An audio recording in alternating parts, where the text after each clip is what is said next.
मित्रों नमस्कार।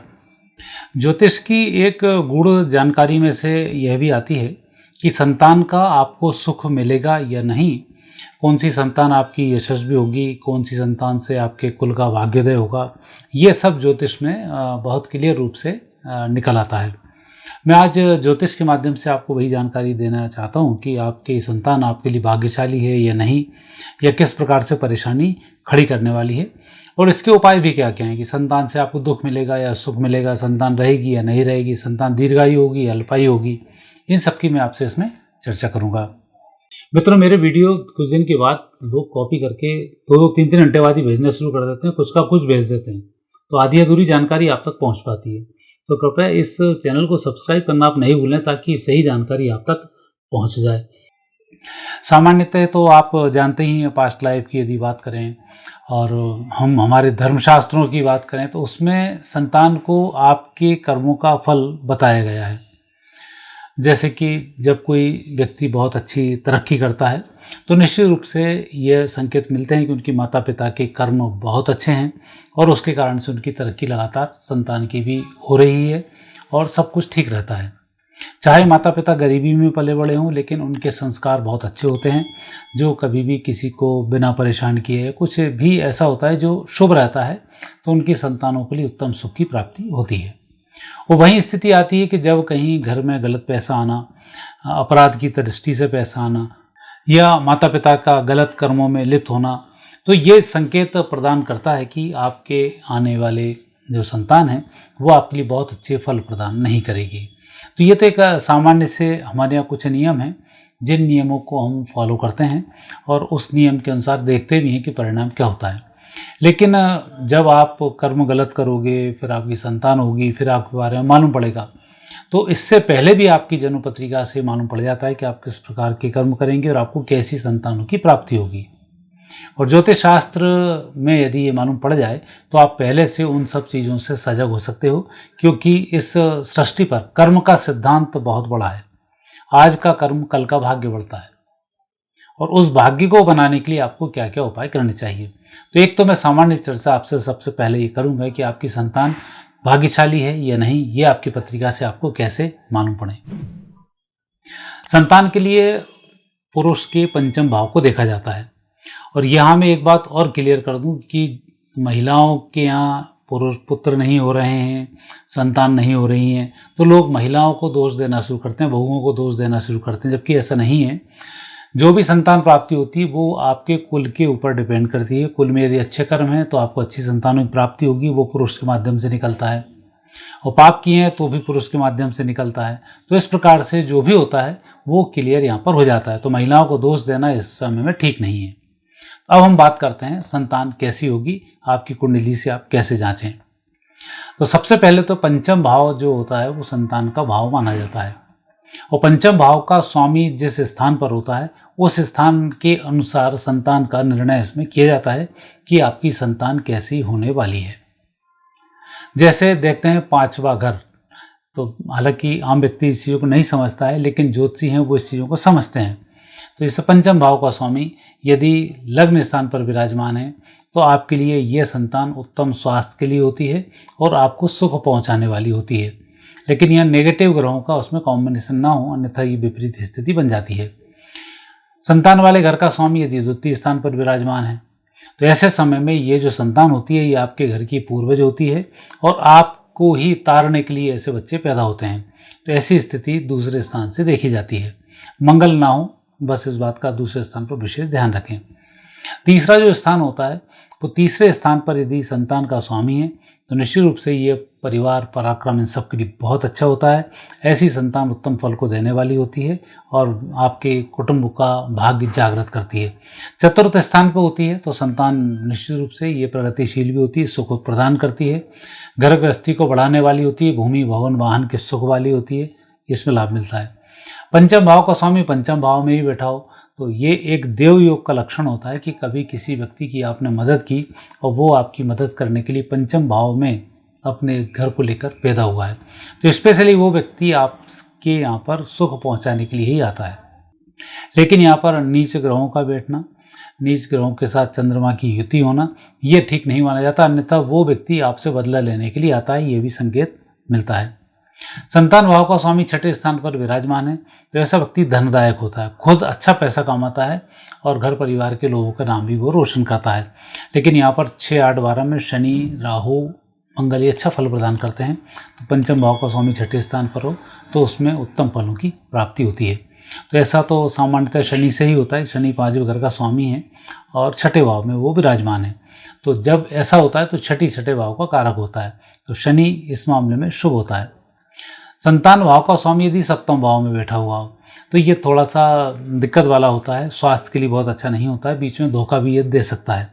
और यहाँ पर यदि राहु चंद्र, शनि चंद्र इनका कहीं कॉम्बिनेशन बन जाए तो ये योग पूरा बनता है कि आपको उत्तम सुख संतान का प्राप्त नहीं होगा, लेकिन ये संतान आपको फिर कहीं ना कहीं लाभ प्रदान करती है कैसे भी, इसके भी योग बनते हैं।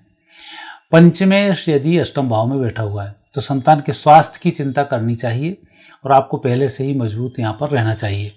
जब आपके घर में ऐसा पंचमेश अष्टम भाव में बैठा हुआ हो तो इस बात का आपको विशेष ध्यान रखना चाहिए, संतान को सही समय से करना। ऐसा ना हो कि शादी अभी कर ली, 6 साल बाद संतान हो रही तो फिर वो स्वास्थ्य के लिए बहुत अच्छी नहीं होती है।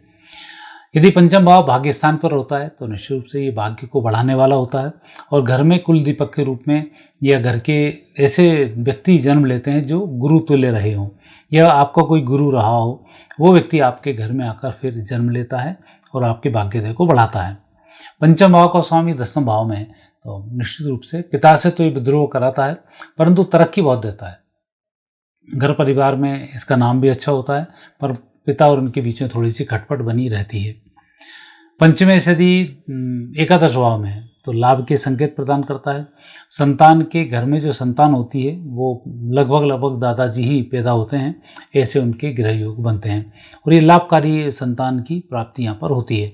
और यदि यहाँ पर शनि चंद्र, राहु चंद्र का कहीं कॉम्बिनेशन बनता है तो ऐसा बच्चा जुए सट्टे शेयर में धन को बर्बाद करने वाला होता है, इसका व्यक्ति को विशेष ध्यान रखना चाहिए। तो शादी के मुहूर्त को बड़े इत्मीनान से निकलवाना चाहिए ताकि ऐसे दोष आपके ऊपर ना आए।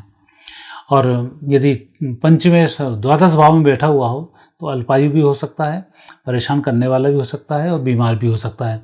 तो यहाँ पर भी विशेष ध्यान रखना चाहिए। यदि पंचमेश द्वादश स्थान पर विराजमान है तो यह स्थिति बहुत बेहतर नहीं होती है, इसलिए जब भी शादी करते हैं उस शादी के मुहूर्त में पंचम में भाव के बल को अवश्य ही देखना चाहिए। तो ये तो एक कॉन्सेप्ट था जो ज्योतिषियों के लिए था कि आप कैसे उसका अंदाज लगा सकते हैं, लेकिन आप सामान्य रूप से भी अंदाज लगा सकते हैं कि आपकी संतान आपके लिए कैसी होगी और उसके फल आपको कैसे होंगे और कैसे आप उस संतान को सुधारें। जैसा जब पूत के लक्षण पालने में दिख जाते हैं, ऐसी कहावत आती है। इसमें विशेष रूप से इस बात का ध्यान रखना चाहिए, जैसे आपके घर में संतान है, संतान के लक्षण कब दिखाई देते हैं? जब वो बड़ा हो जाता है, फिर या तो पैसे कमाएगा या परिवार को बदनाम करेगा या बिगड़ा हुआ होगा, तो ऐसी स्थिति बनती है। तब व्यक्तियों को अपने घर में पूर्वजों के लिए पिंडदान तर्पण करते रहना चाहिए। यह संकेत है कि संतान आपकी बिगड़ी हुई है, इसका मतलब आपका कोई ना कोई कर्म नेगेटिव था जो सामने आया और ये नकारात्मक कर्म संतान के रूप में आपको नाना प्रकार की परेशानी खड़ी करता है। तो सबसे पहला तो ये कि पितृ तर्पण पिंडदान शुरू कर दें, आपको इसमें लाभ मिलता है। दूसरी स्थिति है, यदि आपकी संतान बीमार है, बचपन से ही परेशानी खड़ी कर रही है, तो इसका यह भी संकेत है कि आपके जो छठे घर का स्वामी है वो पंचम भाव में विराजमान है और ऐसे समय में जो संतान आती है वो स्वस्थ बहुत अच्छी नहीं होती है। तो ऐसे में व्यक्ति को खुद भी, यदि आपकी कुंडली में पहले मालूम पड़ जाए तो आपको योग ध्यान प्राणायाम करना चाहिए। और जब संतान बीमार हो ही गई तो उसमें पीपल के वृक्ष की आपको आराधना करनी चाहिए। हर पूर्णिमा पर पीपल के वृक्ष की सुबह 10 बजे के लगभग एक परिक्रमा करनी चाहिए, इसका आप विशेष ध्यान रखें। वो संतान जुए सट्टे शेयर में घर बर्बाद कर रही है तो मानकर चलें कि ये जो व्यक्ति है ये आपके परिवार को उजाड़ने आया है और आपको कहीं का नहीं छोड़ेगा। ऐसी नेगेटिव स्थिति बन जाए, माता पिता की पिटाई करने लग जाए, आप उसके नाम से डरने लग जाएं, तो ये संकेत है कि कोई एक ऐसा व्यक्ति है जिसका कि दबंगाई से आपने शोषण किया है, अब वो वापस आपके यहाँ पर पैदा हुआ है। तो उसकी जो भी कार्यकलाप हैं, क्रियाकलाप हैं, उसके लिए उस व्यक्ति के जन्मदिन पर जन्मदिन को धूमधाम से मनाना चाहिए। पर उस दिन शाकाहारी भोजन करना चाहिए, कथा सुननी चाहिए, हवन करना चाहिए, हनुमान जी के मंदिर में एक परिक्रमा करनी चाहिए और हनुमान जी की प्रदक्षिणा भी उसको करानी चाहिए। तो इसका विशेष ध्यान रखेंगे तो इस प्रकार से माता पिता के साथ मारपीट करने वाला जो स्वभाव है उसमें परिवर्तन हो जाता है। और देवयोग से संतान आपको बहुत अच्छी प्राप्त हो, उसको अच्छे सुख मिल रहे हो, पढ़ने में अच्छा हो, आपका पैसा कम खर्च कराता हो, आर्थिक स्थिति उसकी अच्छी हो।